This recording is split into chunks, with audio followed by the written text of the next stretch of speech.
कक्षा 9वीं प्रकरण 2 वास्तविक संख्याएं, पेज नंबर 19 पर सबसे ऊपर के हिस्से में देखोगे जो कि पहले पाठ में एक बार बताया जा चुका है। यहाँ एक बार पुनः देखोगे। प्राकृत संख्या, प्राकृत संख्याएं जिसे हम यन अक्षर से दर्शाते हैं। इसमें संख्याएं होती हैं 1, 2, 3। इसे कहते हैं गणन संख्या। सारी संख्याएं धनात्मक होती हैं, 1 से शुरू होती है और अनंत तक जाती है। अगली संख्या है पूर्ण संख्या। पूर्ण संख्या इसे W अक्षर से दर्शाते हैं। इसमें 0, 1, 2, 3 और अनंत। तीसरी संख्या होती है पूर्णांक संख्या। पूर्णांक संख्या इसे I अक्षर से दर्शाते हैं। इसके दोनों सिरे असीमित होते हैं। -2, -1, 0, 1, 2 और अनंत। इसका दोनों सिरा, इसमें ऋणात्मक, धनात्मक, 0 और इसके दोनों सिरे जो हैं असीमित होते हैं। इसके बाद है अगली संख्या परिमेय संख्या।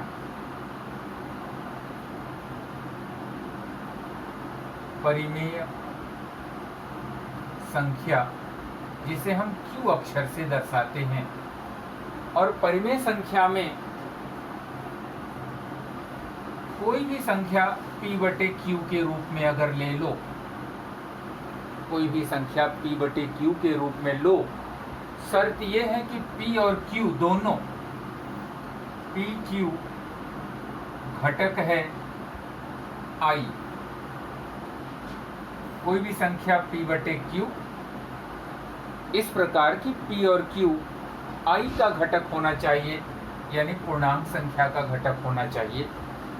लेकिन इसका हर Q जो है 0 के बराबर नहीं होना चाहिए। उदाहरण 1/2, 4/6, ऋण 2/4। जैसे हम उदाहरण में 1/2 ले लो, 4/3 ले लो, 7/11 ले लो, 0/4 जिसे 0 भी कहते हैं, लेकिन 9/0 ये नहीं चलेगा। ये है परिमेय संख्याएं। अगली संख्या है वास्तविक संख्या, जिसका हम अध्ययन करने जा रहे हैं। वास्तविक संख्याएं जिसे हम R अक्षर से दर्शाते हैं। ये जितनी संख्या ऊपर पढ़े हो, प्राकृत संख्या, पूर्ण संख्या, पूर्णांक संख्या, परिमेय संख्या, ये सारी संख्याएं वास्तविक संख्या के अंतर्गत आती है। n के सारे घटक W में दिखाई दे रहे हैं, तो n उपसमुच्चय है W का। W के सारे घटक I में दिखाई दे रहे हैं, तो W उपसमुच्चय है I का। और I के सारे घटक P/Q के रूप में दिखाई दे रहे हैं, तो ये उपसमुच्चय है Q का। और ये सारी संख्या उपसमुच्चय है वास्तविक संख्या का। प्राकृत संख्या पूर्ण संख्या में है, पूर्ण संख्या प्राकृत संख्या में, पूर्ण संख्या पूर्णांक संख्या में, पूर्णांक संख्या परिमेय संख्या में और परिमेय संख्या वास्तविक संख्या में है। पेज नंबर 20 पर देखोगे, पलटने के बाद वहां 2 समूह दिखाई देंगे, एक खंडित, एक दूसरा अखंडित। पहला हिस्सा है खंडित रूप, खंडित या शांत। उदाहरण के लिए हमने लिखा 1/2, इसका उत्तर हो जाएगा 0.5। हमने उत्तर लिखा, प्रश्न लिखा 4/5, इसका उत्तर होगा 0.8। यानी 5 के बाद कोई संख्या नहीं दिखाई दे रही है। यहाँ 8 के बाद कोई संख्या नहीं आ रही है, इसका मतलब ये खंडित है। इसे कहते हैं खंडित या शांत रूप। दूसरा हिस्सा, पेज के दाहिने तरफ देखोगे, लिखा है अखंडित और अनावर्ती या अवसानी। अखंडित या अनवसानी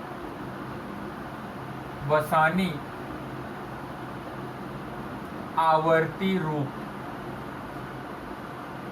आवर्ती रूप, इसका मतलब ये होता है कि जैसे संख्या ले लो 2/11, संख्या 2 में 11 का भाग दे दो तो भाग 0 बार जाएगा, 1 अंक मिलेगा। 11 1 कम 11, भाग दे दो,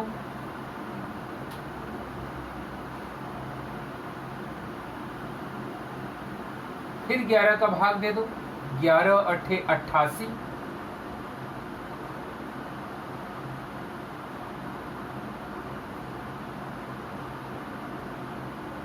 वापस हम जहां से चले थे वहीं आकर रुक गए। 2 में 11 का भाग, फिर आगे हम भाग देते हैं, एक संख्या और मिलेगी, 11 1 कम 11, बचेगा 9, एक 0 और मिलेगा, 11 8 88, बचा 2। फिर वापस हम आके 2 पे वहीं रुक गए। यानी हम भाग करते जाएंगे, ये 18 18 18 बार बार रिपीट होगा। इसे कहते हैं 1 8 1 18 नहीं कहा जाता। उत्तर होगा 0.1818 डैश डैश डैश या 0.18 ऊपर निशान लगा दो, एक लकीर खींच दो, यानी यह संख्या 18 बार बार रिपीट होगी। इसे कहते हैं अखंडित संख्या। प्रश्न संग्रह 2.1, पृष्ठ क्रमांक 21। पहला प्रश्न में देखोगे, निम्नलिखित में से कौन सी परिमेय संख्याओं के दशमलव रूप खंडित हैं और कौन सी संख्याओं के दशमलव रूप अखंडित आवर्ती है। पहला सवाल है 13/5। पहले प्रश्न में पहला हिस्सा 13/5। ध्यान दोगे, इसमें हम भाग नहीं देंगे, खाली देखकर बताएंगे। अगर किसी भी संख्या के नीचे 10, 100, 1000, 10,000 ऐसी जीरो वाली संख्याएं अगर आएं तो वह खंडित होता है। अगर इनके अलावा और कोई संख्या आए तो यह अखंडित आवर्ती होता है। इसमें 5 है, 0 है नहीं, न तो 10 है, न तो 100 है, न तो 1000 है, लेकिन 2 का गुणा ऊपर और 2 का गुणा जैसे नीचे करोगे तो नीचे 10 तैयार हो जाएगा। तो लिखोगे यह दशमलव का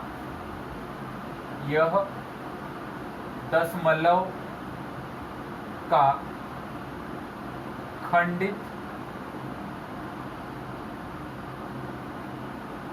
रूप है। दूसरा प्रश्न 2/11। ध्यान दोगे, 2/11 में एक तरीका और भी देख सकते हो।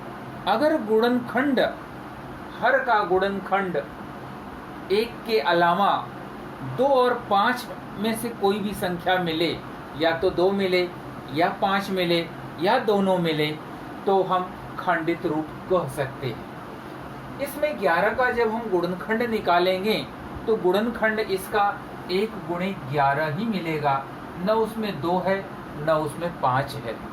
तो यह दशमलव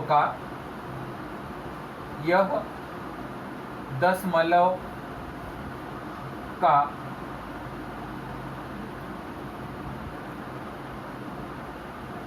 अखंडित आवर्ती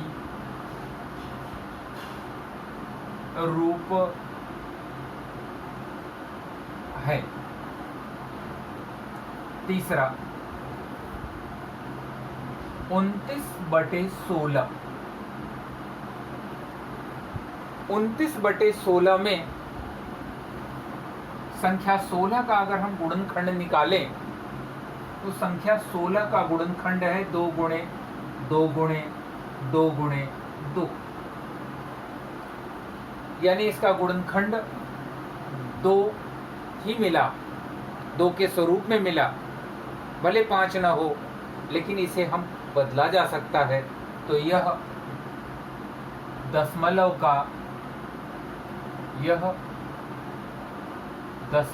का खंडित रूप है। क्वेश्चन नंबर 4 और क्वेश्चन नंबर 5 ये तुम लोग होमवर्क करोगे। वैसे ये 2 प्रश्न जो हैं तुम लोगों को आगामी परीक्षा में नहीं पूछे जाएंगे। खाली इस साल के लिए ये 2 प्रश्न नहीं पूछे जाएंगे, लेकिन इन प्रश्नों को तुम लोग गृह कार्य में करोगे। क्वेश्चन नंबर 2, निम्नलिखित परिमेय संख्याओं को दशमलव रूप में लिखो। सवाल है 127/200, यानी 127 में 200 का भाग देना। ये जरूरी नहीं कि हम 200 का ही भाग दें, इसे और भी सरलतम तरीके से कर सकते हो। तरीका है 127/2 गुणे 100, यानी 127/2 गुणे बटे 100। 127 में 2 का भाग दे दोगे तो हो जाएगा 63.5/100। 127 में 2 का भाग दोगे, 2 छंग 12,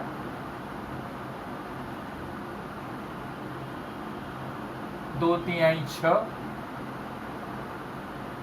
दशमलव, 2 पंजे 10।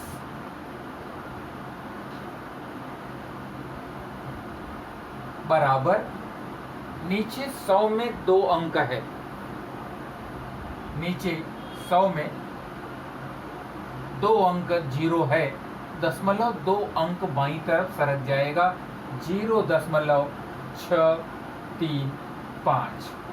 ये इसका उत्तर हो जाएगा। उत्तर लिख दोगे 127/200 बराबर 0.635।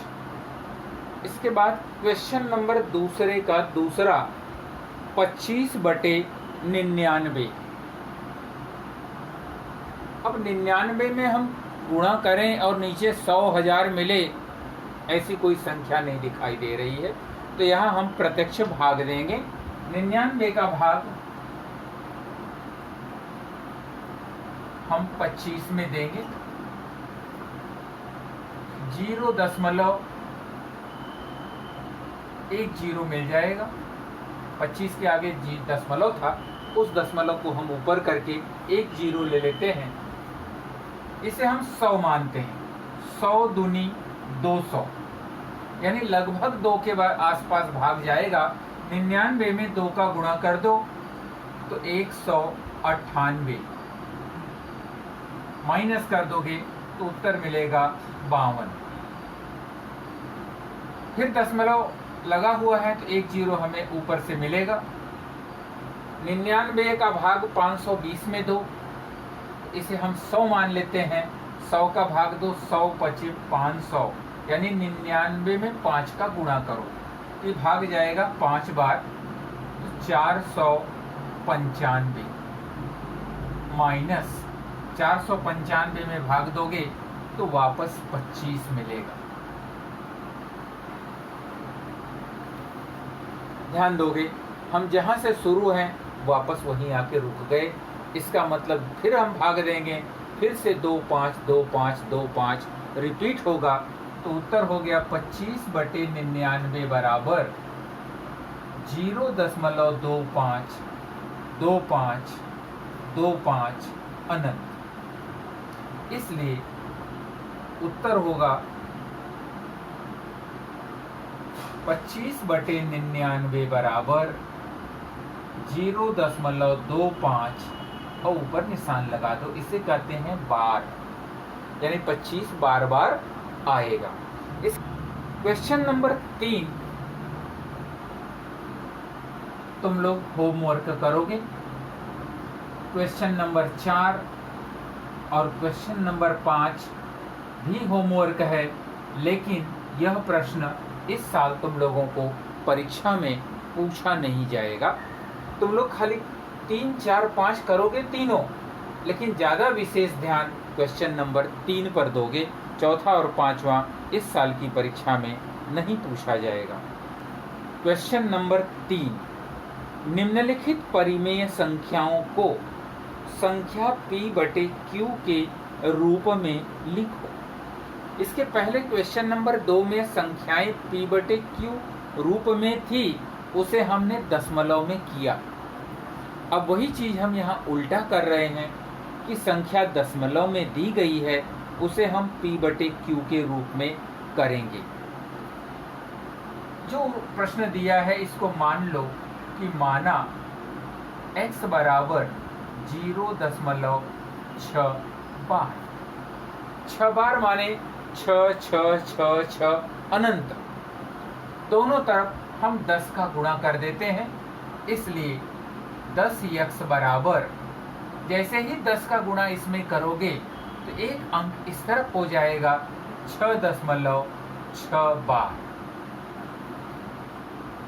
इसलिए 10x में से बायां पक्ष x घटा दो और 6.6 बार में से 0.6 बार घटा दो।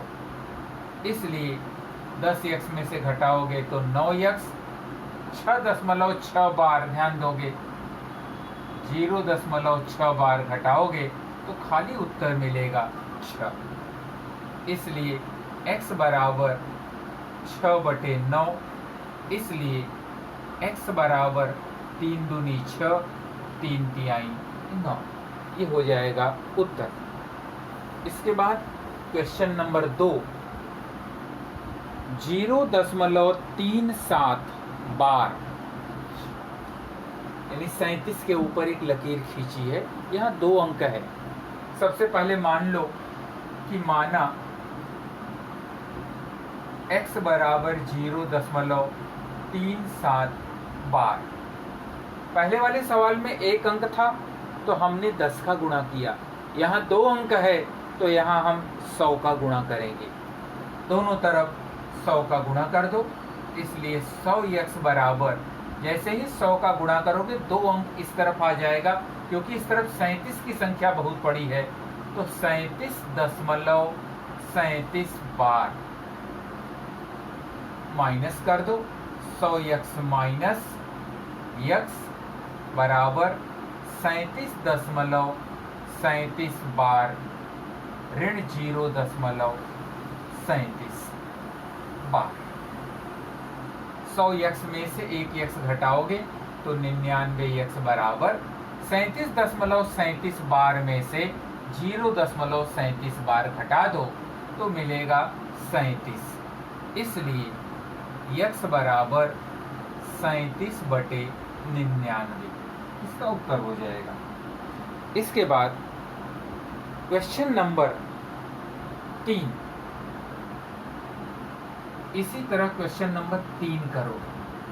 लिखा है 3.17 बार।